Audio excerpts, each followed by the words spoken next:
Tappei released Arc 8, Chapter 14 of the rezero web novel, and this is a summary of the chapter, and the chapter name is Kingdoms and Empire. Let's get into the chapter. Subaru was surprised that Yorna and Priscilla have not yet returned.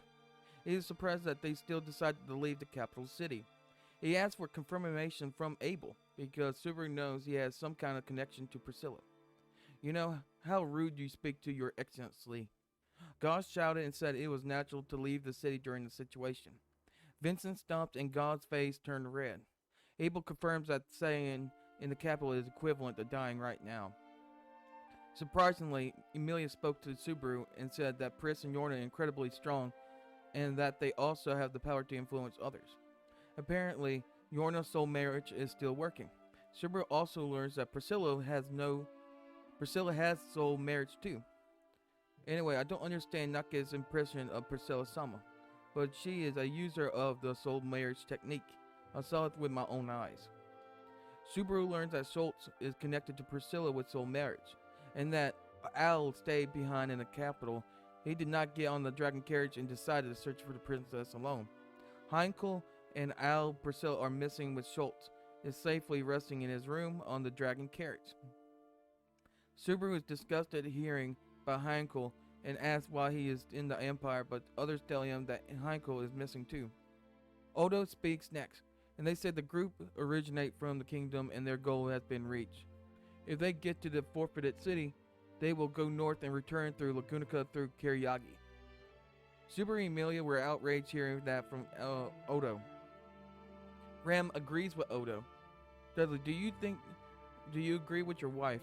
She is not my wife, but I generally agree with you both. Serena and Subaru had bantered with Ram over being small. Subaru is surprised that Beatrice is also on Odo's and Ram's side. He is really surprised that only him and Emilia want to stay and help. Even Gauze said that the Empire's problem, and that they do not need the help from the people of the kingdom. Gauze said while lifting Subaru. That, I really have the objection. What? You don't need our power? But I don't think so. Emilia's voice is getting louder as she continues her speech. She points out without Priscilla the battle would be harder, so someone from the kingdom already helped them. Berserk also pointed out that Beatrice was the one who blocked the cannon shot. Emilia points out that they don't need the kingdom power, but without them the situation would be way worse.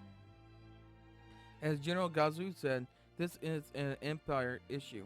Unlike the situation where we were forced to do so, we were actively involved in from now interfering in internal affairs of other countries. It could become an international issue. First of all, why would you intervene, Subaru? Anyway, it's about kindness and affection you have for the people you met in the Empire so far, right? It's not bad. But there's also a persuasion. Well, Subaru, will you bring all the people who can't be abandoned to the outside the Empire? How do you feel? This is maximum concession and consideration I can give. Odo keeps speaking like this. Most people agree with Odo here. Even Abel confirms that Odo's proposal is harder to miss. Emilia speaks again. Hey Abel, there's something I want you to ask you. Emilia, how many people are there in Valakia Empire? The number has probably decreased considerably in the last month because of the Civil War, but it's about 50 million in the state before that. Subaru manages to pick on what Emilia was doing and utter this line. You said earlier, bring all the people I can't abandon to the kingdom. Then there, 50 million people who can't be abandoned by me. I won't let none of us die, and I won't let you take on that kind of debt. Subaru replied to Odo, who quietly cornered him. Roswell, you should know my absolute. I'm Dudley, Subaru.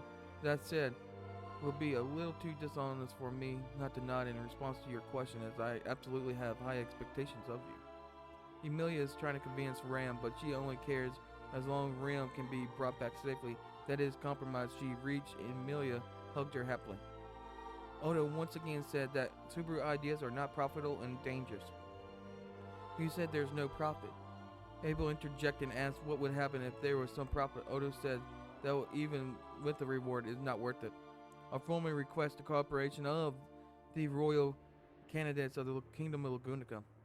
Everyone was surprised. Even Gaul said this could be an embarrassment for the emperor to ask for help like this. But if you rely on other countries, you will have no power. Let the soldiers and the people lament that you have made a decision that is not suitable for a sword wolf.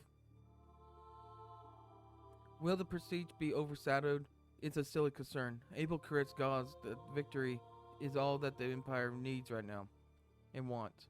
He asks that anyone who is obstacles here are his enemies. Are you his enemy? Gods agreed to the cooperation while affirming his loyalty. Even Bertz and Serena agreed. As you heard, candidate up for the throne, Vlakian Empire has formally requested cooperation from the Kingdom of Lagunica in order to settle this situation. Help us. You know, Abel, I really want to help you. Ram also says that Emilia should do as she pleases. Emilia is surprised that Ram called her by her name. I'm Emilia, just Emilia, one of the candidates for the next kingdom of Lagunica. And no, I'm the one who wants to help the dangerous empire.